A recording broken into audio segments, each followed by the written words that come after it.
So apparently a university professor stood up in front of his class and held up a glass jar which he filled with big rocks and asked if the jar was full, and his student said yes. And then he added in some smaller stones and pebbles which filled in the gaps, and he again asked if it was full, and the student said yes. And then he added in some sand which even filled it up even more, and then finally added in a cup of coffee, because apparently you always have time for a cup of coffee with friends.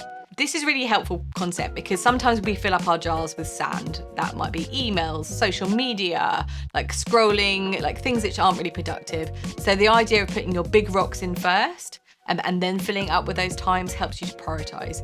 So those big rocks are those actions that you really want to do. It might be exercising, it might be eating healthily, it might be a report you need to do for uni, it might be any one of a number of things. But the idea of putting those in first into your day and then filling it up with the other stuff means that you don't get to the end of the day wondering why you've not achieved anything. The world has run away with you and you haven't got done what you need to.